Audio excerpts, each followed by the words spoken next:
Welcome to another edition of Our City. A few things going around the city of Elizabeth this week. This week is the League of Municipalities Convention in Atlantic City. It's the 99th annual conference. It is titled Partnerships for Prosperity. This annual conference is the largest gathering of officials in government in the entire country. Thousands of delegates will converge on Atlantic City, will have the opportunity to attend educational seminars, sessions and workshops that deal with land use, housing, public health, economic development, public safety, and education policies, as well as taxation, budgeting, and much more. For more information, you can visit the League of Municipalities website, which is njslom.org.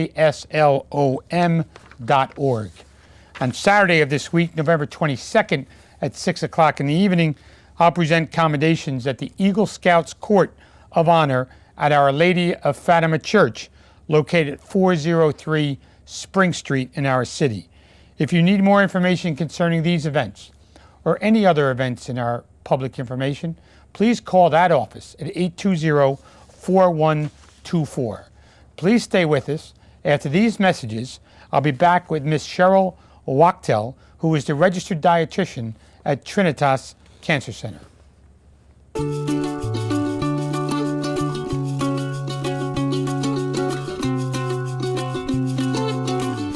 Sometimes you learn by helping others learn. Kane University.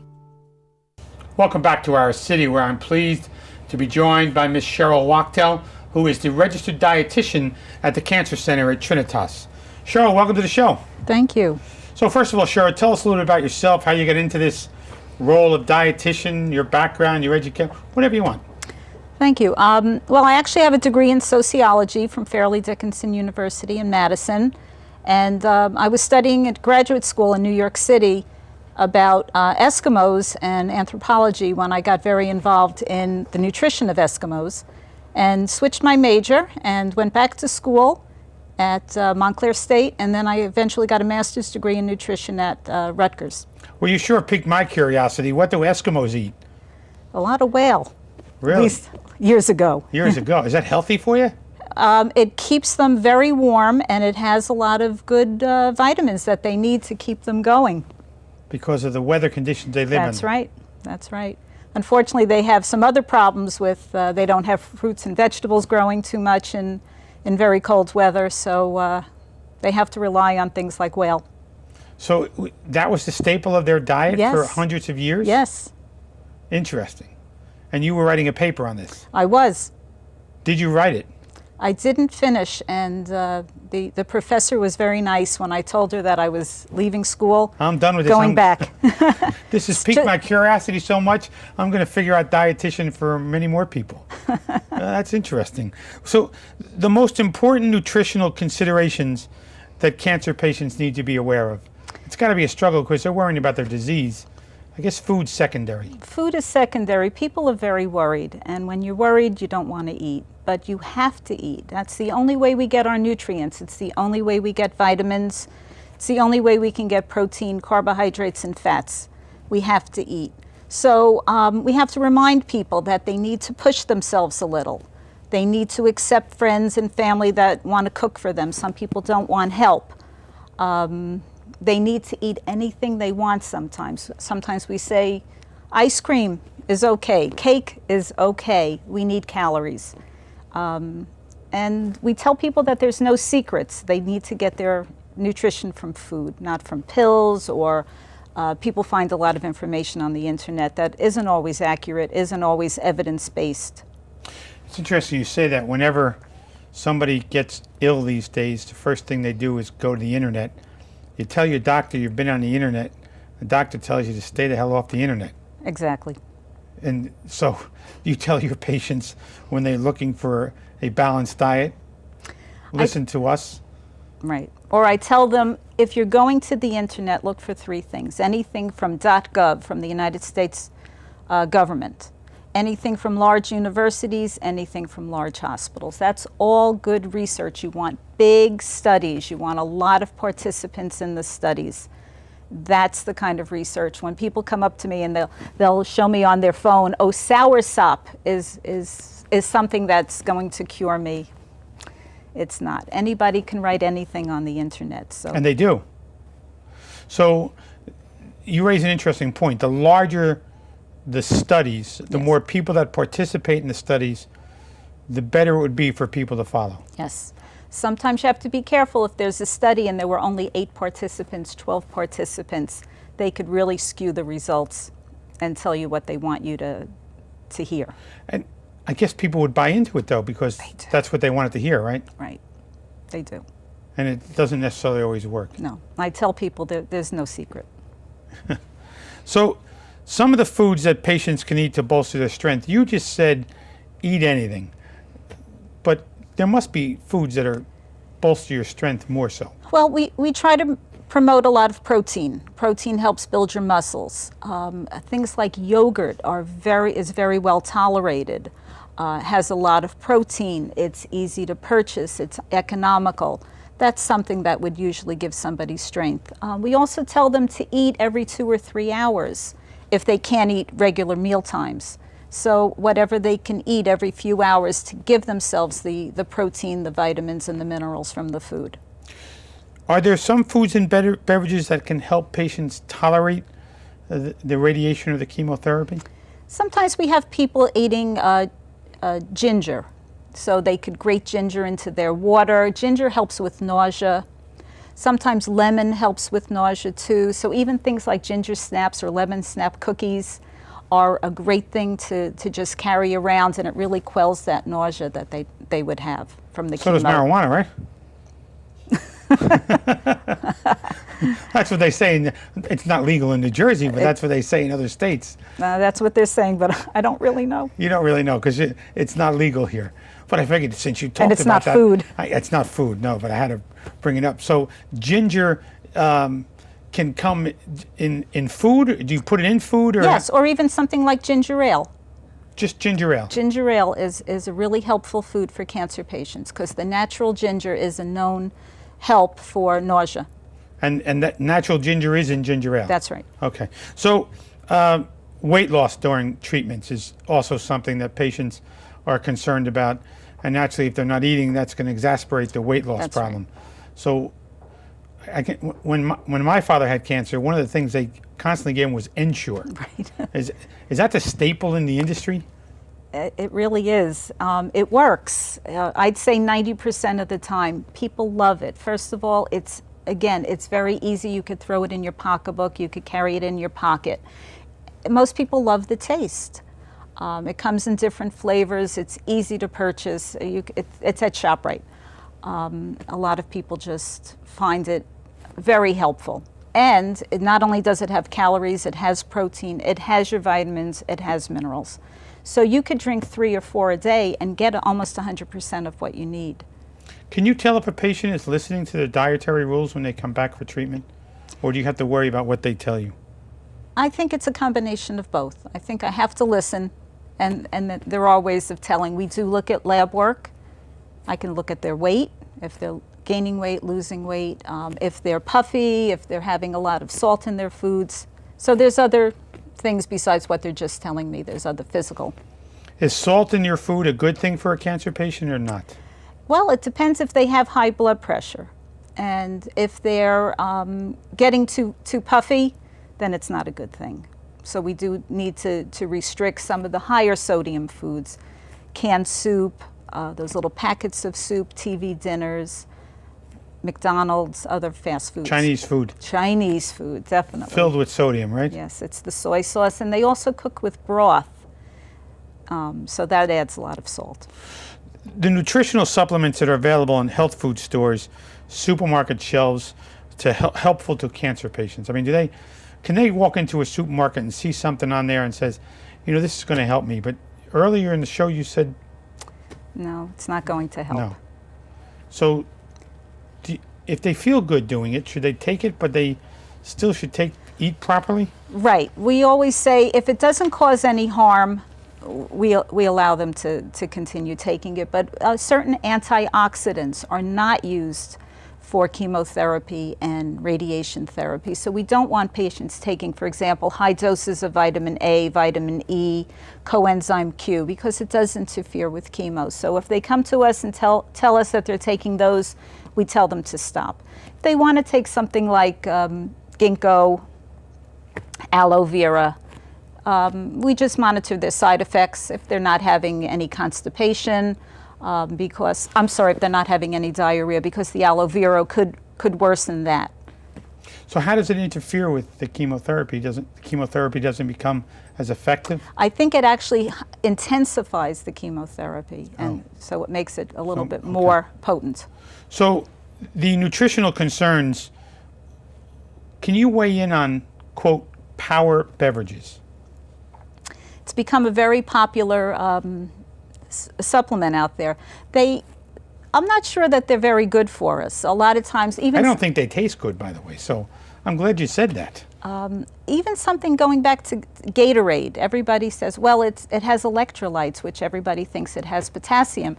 If you really look at the label, it has 45 milligrams of potassium, which is insignificant. We need about 3,500 milligrams a day. So something like Gatorade is really just sugar water.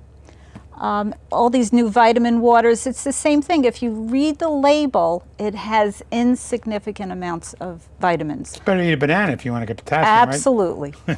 Absolutely. So you would advise healthy patients to stay away, never mind cancer patients. I just don't think it's necessary. Some people do have problems with taste when they're going through chemotherapy, and they find the vitamin water helpful. Just taste-wise, they say that they can't really tolerate tap water or even plain bottled water. That's what about energy bars? I think it's the same thing. I think it's a lot of sugar. But again, is there a place for it? Yes, I think it's something they could put in their pocket. They could carry it with them. If they're going to be late, if they're waiting for a doctor's appointment, they could eat something like that, and it carries well. So winter's coming, nutritional, energy boosting breakfast for children and adults. What do you recommend? Good old-fashioned oatmeal. Oatmeal. Oatmeal, and not. What about cereal? You mean cold cereal? Yeah. Or? Sure, as long as it's an adult cereal, not a kid's cereal. So you don't want something with so much sugar. It's just not necessary. Good old cornflakes are good for you? Cornflakes is good, and if you really needed to put a little sugar on it, you can measure it out yourself. Well, there's sugar on it to begin with, on the cornflakes, right? There isn't much, but it's the sugar frosted flakes that have That's the ones lots. I'm thinking of. They're the ones you stay away from. That's right. So comfort foods like macaroni and cheese, meatloaf, mashed potatoes. Cholesterol is an issue. Yes. So how do you cut down on cholesterol when you enjoy those? Well, not necessarily for cancer patients, No. but for you and I. Yes, we can make meatloaf with lower fat beef. They have 93% fat-free beef now. If you are making macaroni and cheese, there is low-fat cheddar cheese. You could use skim milk in place of whole milk. You can use margarine, and that's tub margarine, not stick margarine. Tub margarine in place of butter. So things like I've that. enjoyed talking to you, Cheryl. I especially Same here. enjoyed the way you started with the Eskimos. So I'm going to have to remember that. So I thank you for taking the time to join Thank us you. on the show. And I hope you enjoy the holiday season. Thank you. Same to you. For Miss Cheryl Wachtel, please stay with us after these messages, where I'll be joined by Jubilo Afonso and freeholder Sergio Granados, talking about the Portuguese Lions Club and feeding the homeless on Thanksgiving Day. Welcome back to our city, and for the second half of this show, I'm pleased to be joined by Mr. Jubilo Afonso and freeholder Sergio Granados. Gentlemen, welcome to the show.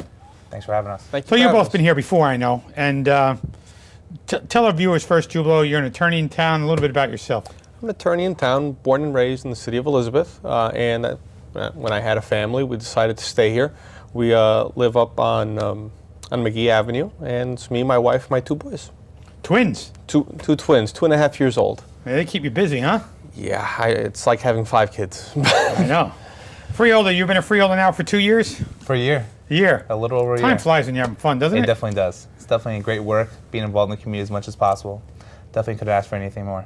So, the Portuguese Lions Club has been instrumental on Thanksgiving Day, and both of you are members of the Portuguese Lions Club. Yes, How long, Jubilo, start with you, you've been a member? I've been a member for about 8 years now, and I've been helping with the Thanksgiving Day, running the Thanksgiving Day lunch and that whole time. So you're part of the Thanksgiving Day luncheon from the get-go, from your time you joined the Portuguese Lions Club. Exactly, yes. But you were a Leo too, right? That's the younger group? I was. I started with them. It's always nice when you have Leos go and transition into being Lions. That's the whole point of the Leos Club, to teach young people how to be a Lion, how to give back to the community, and how to help others. Freehold, same path for you? Yes, definitely was a Leo member. Last year's president for the Portuguese Lions. Been involved in Lions for about 5 years. So are either one of you the chairman for the Thanksgiving Day? I'm one of the chairmen for the Thanksgiving Day luncheon, together with Lion Nelson Montero. Nelson's been doing it a while, correct? He's been doing it just as long as I have. Oh, you have. You two are the we partners, joined huh? it together. Yeah. Oh, you did. So tell us about the effort that goes in from the chairman's position. You basically organize it? You do a lot of the work too, or what? That's what it is. It's getting everybody together. It relies on a lot of volunteers, a lot of donations, and it's putting all of the pieces together, calling people up. I don't even want to say begging for donations, because people around Thanksgiving, they open their hearts, they open their wallets, they truly do give more of themselves in order to try to help people. It's one of those holidays that everybody wants to be with loved ones. Freeholder, same position for you. What's your role if you're not the chairman? Do you serve the food? I'm support. I serve the food. Try to cook, but don't get that accomplished. You try to cook? Does Try to Mr. cook. Grova allow you to do that? It's trying. No. It's all about trying. Mr. Grova does not allow that. Oh no, does he? nobody in the kitchen when he's in the kitchen. He's offered to help you. I know. Mr. Grover's offered to help him? Offered to help him, teach him. How to cook. See, I got a teacher right now going on. So, But the Grover family, definitely tremendous people who help out, come every single year from Florida, cook, make sure they do all the fixings, turkeys, and it's just a great community vibe. And I think one of the great things about our Thanksgiving luncheon is we have a tremendous amount of volunteers coming out to support. We have over 100 volunteers each year coming out, willing to give their time to help out in any way they can, which is now amazing. you're not necessarily a member of the Portuguese Lions to volunteer, are you? No. No. Anybody can come from the community. Right. So, how many years you say you've been doing this? 8 years. 8 years and 5. 5 years for you. So, the Lions Club, how many people, Jubilo, you think you serve on this day? We serve well over 250 people. That's been the average for the last few years, and it's good because we do have a little bit of a rotation going. Space is limited, so as people come in, other people are finishing their meals and going back to their families and to their lives. I've been there. I mean, I see the people that are lined up serving folks, as well as it's absolutely terrific time to help. Well, the nice thing, you see the people that are there lined up to serve people. That's the interesting thing. I get phone calls starting now of people calling me, I was there last year, my friends were there, can I go? Is there a limit on the volunteers? Do we need to bring anything? Do we have to pay anything to volunteer? I hear everything. But it's nice that on that day, people do want to come out and they do want to do something for the community. And it's good to have also when the parents bring their children Thanksgiving luncheon and teach them about giving back to the community and helping out as much as possible. So that's always a great thing to see also. Freeholder, since you participate in the kitchen, how many turkeys do you cook that day? Do you know? It's well over 50 turkeys we cook, because we also pass out to different, we go to different shelters, give turkey meals to individuals also who can't make it to the Sampson Center to eat. Oh, so not only do you do it for the people who come there, you'll actually pass out a whole turkey Exactly. that's cooked. Is there a team of Lions that deliver those turkeys? Yes, we have Lions and Leos both. They come together, go in cars, vans, and they all go out to the community and pass out turkeys, Thanksgiving meals for people who can't cook the turkeys. So we try to do as So much how as do you possible. develop that list? It's a growing list every year. We get it from different shelters like Elizabeth Coalition's House of Homeless gives us a list. King University actually gives us a list also from some of their families. So we try to get as many people as possible when it comes to families and see as many people we can help out. Who can come to this event, Jubilo? It's open to everybody. We do try to market it more to the elderly and the needy, but it is open to anyone that just doesn't have anyone to be with on Thanksgiving. And I see some people there who I know have the wherewithal to supply themselves, but they have nobody to spend it with. Yes, they have nobody to spend it with, and it really is very good food, and it's good company. We have music playing. We usually have a band playing. Hopefully we can get them again. It's from Mavis. It's actually a group of blind musicians, and we're talking to them right now to see if they can come back again this year. And even for children, unfortunately we do have children that attend also. And so we try to do something a little bit nicer for them, have toys and gifts for them. And face painting. Face painting. Face painting? Face painting is always a term Do for you the do kids. that? I do a little bit of everything, Mayor. Come on, You do, I huh? try. That's right, you're a freeholder. I Exactly, forgot. freeholders do everything. Yeah. So, do you need to register ahead of time? No, not at all. You can just show up. It's from 12 to 2 at the Stephen Sampson Center. We also do bus pickups at the different senior buildings. So the individual who wants to get a... So the city provides the bus drivers? Yes, and they do. Do you provide the locations where the city bus drivers have to go? Yes, we do. It's like Alexian Manor. We have Farley Towers, O'Donnell Dempsey. Throughout the whole entire city, we have bus pickup locations. And you can reach out to Jubilo to get more information on that. Oh, everybody reaches, not you. Yeah, it's They Jubilo. reach- Jubilo's a lot of time on his hands. I'll be happy to give out my cell phone number, 908-447-9735. I'll be happy to give anybody any information on how to get to the actual location itself, which we didn't mention the location. It's actually at the Stephen Sampson Senior Center, which is located at 800 Anna Street, Elizabeth, New Jersey. It's on the corner of Anna Street and Division Street. So not only can you get a ride there and from certain locations, you can also walk there if you live in the neighborhood, or get dropped off or drive there. Yes. And what time is it run from? 12 p.m. to 2 p.m. Okay, 12 to 2. Yes. And so is Mr. Grover and crew cooking the turkeys that From morning? 6 o'clock in the morning, they're out. Do they really? 6 Yes, they o'clock do. in the morning. And the sponsors, you don't do this alone. There's other people that help you. Talk about some of the sponsors in there. I mean, the city of Elizabeth provides the buses and the transportation, but talk about some of the other sponsors that help with this event. Our biggest sponsor, The PBA is definitely a great sponsor for us. They provide a lot of the turkeys, and they actually come also, officers, and help out cook and help serve meals also, which is always great to see police officers being involved in the community as much as possible as they are. one of the drivers is always a police officer from the city. He drives the bus that goes to the various locations. Vigor Cola has always donated all of the sodas, as well as Peerless Beverage. They give us all of the waters for the event, which, when you're talking about 250 people, it really is a large amount of a donation. And then we have other donors that ask to be anonymous for various reasons. They just want to give the donation for that day to help people, but they don't do it for their own personal gain, which is always nice to see also. So what do the families think that spend Thanksgiving working here, and then they all have to go their separate ways 2 or 3 o'clock, and I guess some of them are preparing dinner at home for their own families. Yes, they are. Difficult day. So how do they manage?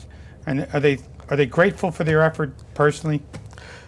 Are they grateful for Are the... they grateful for themselves? They probably think it's a good thing they did. I have to believe so. Honestly, the volunteers, I always see the same people there, and it just continues to increase. And as Sergio Granado said, Freelder Granado said, a lot of them bring their children with them. And I think that's one of the things, that's the day that you want to spend with family. So they go with their family to volunteer to help other people, and that's really the joy that they get out of it.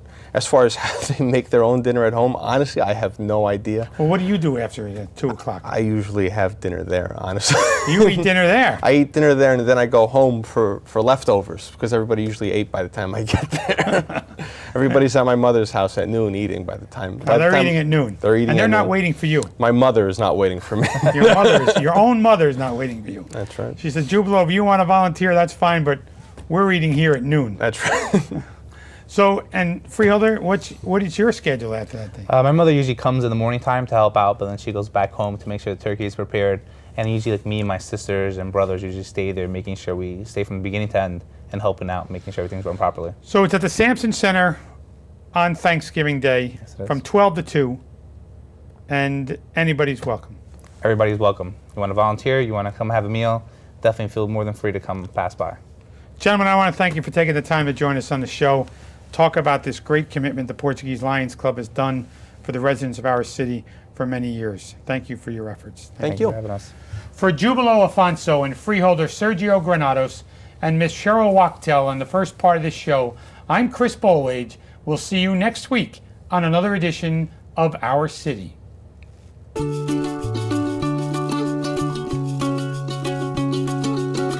We're creating tomorrow's jobs today. Kane University.